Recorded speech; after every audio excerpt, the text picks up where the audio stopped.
परम पूज्य श्री स्वामी जी महाराज ने कहा, हे प्यारे, तू अपने मन को यथार्थता का ज्ञान दे। मन को संबोधन करके तू उसको पुचकार करके नाम के साथ लगा सकता है। हे मेरे मन, तेरे सारे खेल हैं। ओहो खिलाड़ी राज, तू रसिया सब रंग का, सुंदर तेरे काज। हे मेरे मन, तू वह खिलाड़ी है जिससे ये सारे खेल हो रहे हैं। जो तू चाहता है वही मानव इस संसार में करता है। तू ही रसिया है नाना रंग रूप को देखने का, तभी कर्म इंद्रियां वह जो तू चाहता है। मन, हे मेरे मन, जैसा तू चाहता है वही आंख देखती है, वैसा ही कान सुनता है। इसलिए तू अवलंबन ले राम का, अपने मन को संबोधन। तू सहारा ले राम नाम का, जो सब ऊपर एक। तेरी ये विशेषता है मेरे प्यारे मन, तू सर्वश्रेष्ठ चाहता है। एक पदार्थ तुझे मिल जावे, कुछ समय के लिए तू तृप्त होता है। जब उससे श्रेष्ठतम वस्तु तेरे सम्मुख आती है तो पहली को भुला देता है। अब तू ललायत हो जाता है कि अब यह नई वस्तु मुझे चाहिए। तू सदैव सर्वश्रेष्ठ चाहता है। मैं तुझे बताता हूं, हे मेरे प्यारे मन, सबसे ऊपर श्रेष्ठतम वस्तु है राम नाम। तू राम नाम का जाप कर मन से। आशा और विश्वास की है वह ऊंची टेक, तेरा बल कितना बढ़ जाएगा। क्योंकि तेरे हारे हार हो, तेरे जीते जीत, मोक्ष धाम तुझको मिले। कर अपनी प्रतीत, तुझे अपनी प्रतीति हो जावे तो मोक्ष धाम तो पांव तले अटकेलियां लेता है। हे मेरे मन, जब तक ये शरीर चल रहा है इसमें शक्ति है।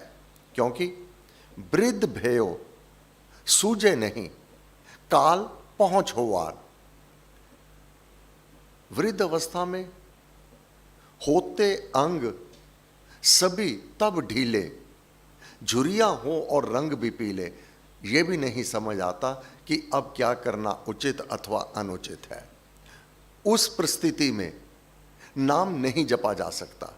कौन जपेगा वृद्ध अवस्था में? जिसने युवा अवस्था में, बाल अवस्था में इस ओर अपनी वृत्ति को लगाया होगा, मन से नाम जाप कर रहा होगा, वही वृद्ध अवस्था में नाम का जाप कर सकता है। इसलिए जब बाल अवस्था है, युवा अवस्था है, तेरा शरीर के साथ बनी हुई है, शरीर रोगी नहीं है, बनी में बाजी जीत ले। ये नाम जाप आसान नहीं है।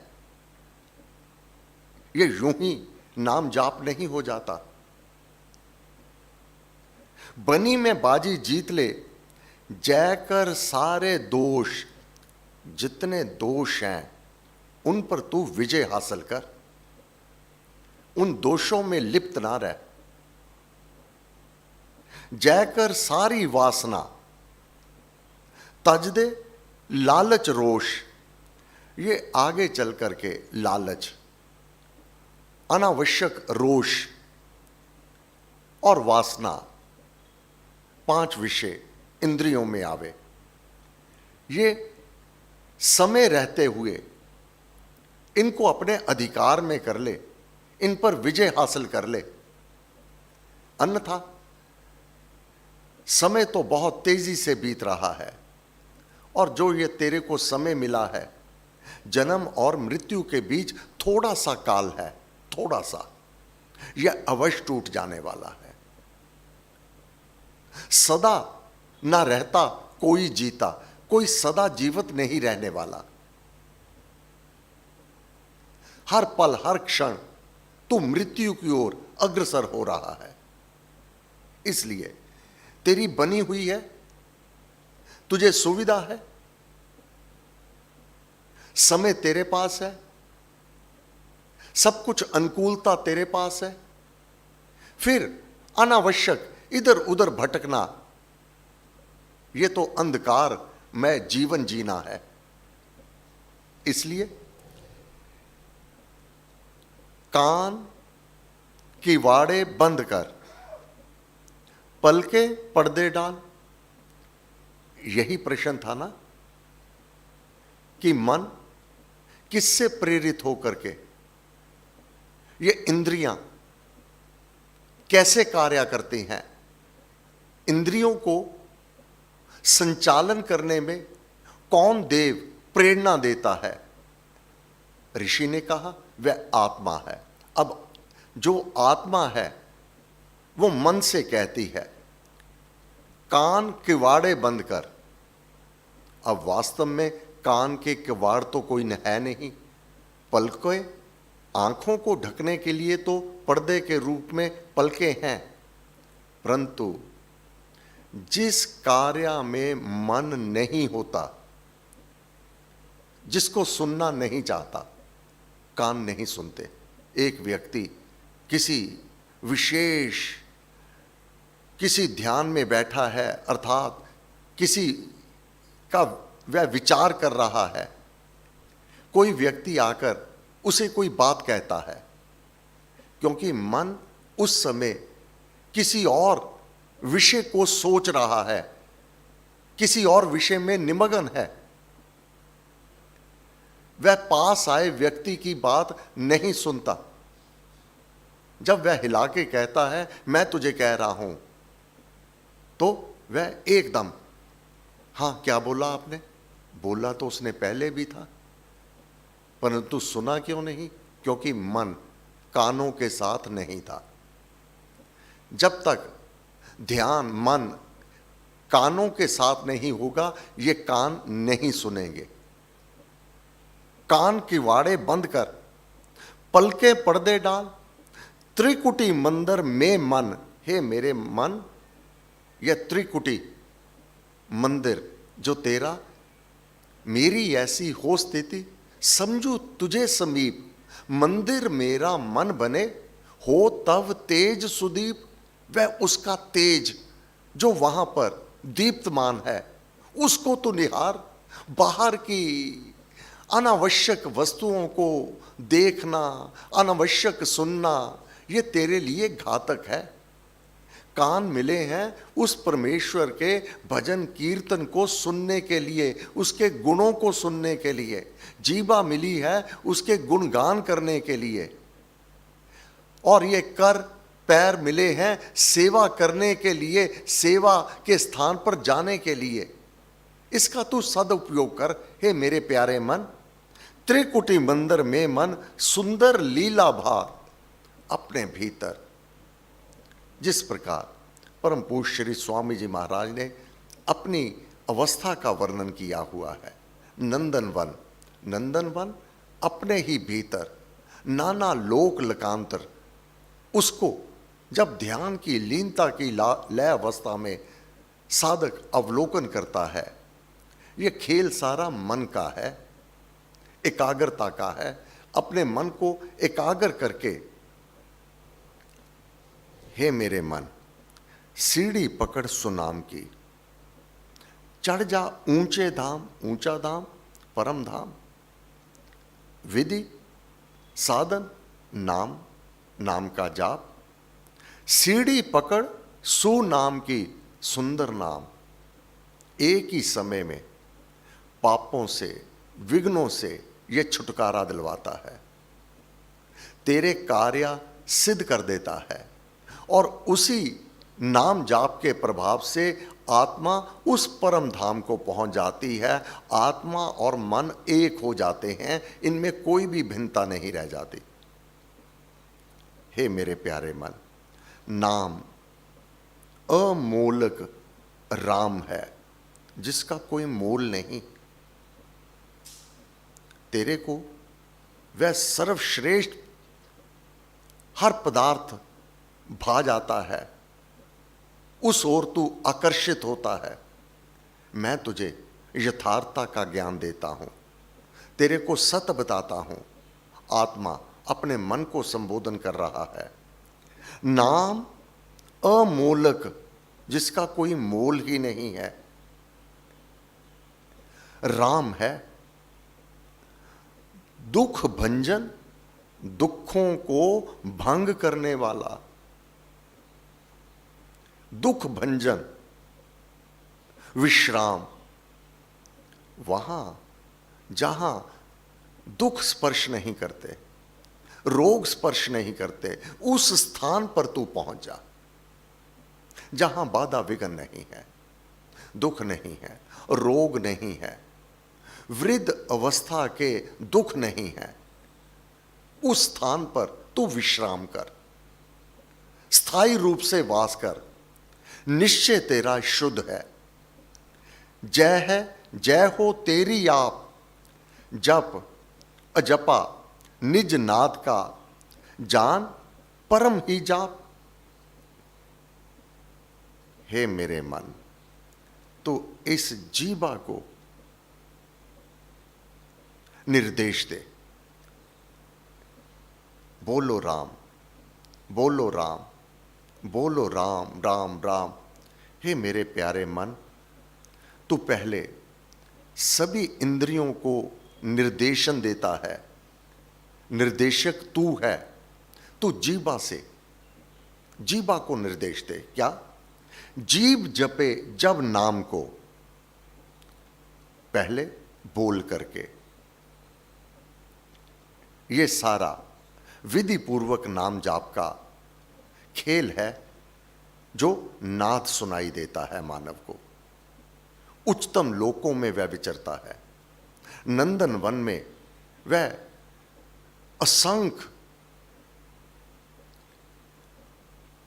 इस वनस्पति वर्ग को अद्भुत अद्भुत रंग, अद्भुत सुगंध, जैसे पुष्प वाटिका रात की रानी की जैसे सुगंधी बहुत साधक को मोहित करती है, सदा ही ऐसी दिव्य सुगंधी, दिव्य दृश्य।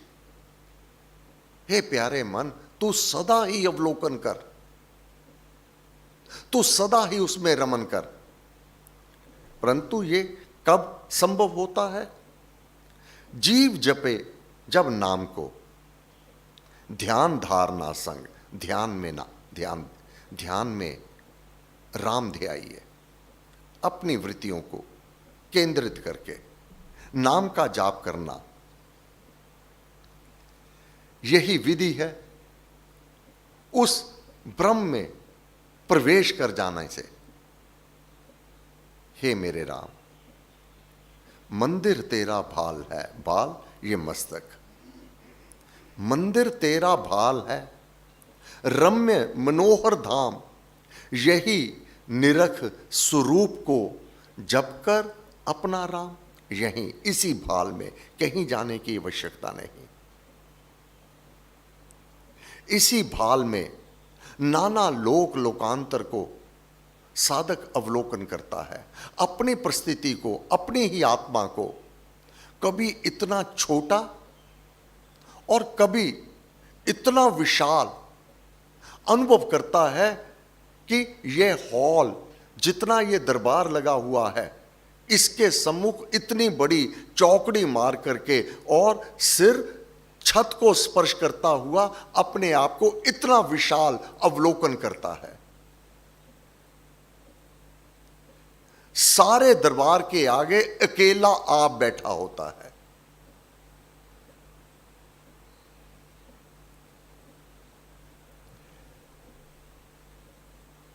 ये जीवन में इस प्रकार से ये झंकी एक बार भी प्राप्त हो जावे। जो जप यज्ञ है, इसको यूं ही नहीं कहा जाता कि यहां तब दिव्य शक्तियां अवतरित होती हैं। जब अखंड जप महायज्ञ विशेष रूप से, क्योंकि यज्ञों में जप यज्ञ मैं हूं, जब परमेश्वर आप सर्व कलाओं सहित विद्यमान रहता है, जो भी सम्मुख बैठा है उस परमेश्वर के, उसकी चरण शरण में है, अपनी अंदर अपने भीतर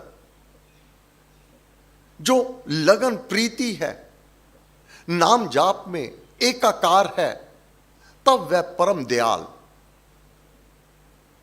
अपनी दया करके नाना रूप, रंग, आकार, वादन साधक को ध्यान में सुनाई देते हैं अथवा वह दृष्टि गोचर होते हैं। जीवन में एक बार भी हो जावे, उन भावों को लेकर अगर अंतिम समय में वह उसी प्रकार से जब अवलोकन हो जावे तो परम धाम में पहुंच जाना कोई कठिन नहीं है।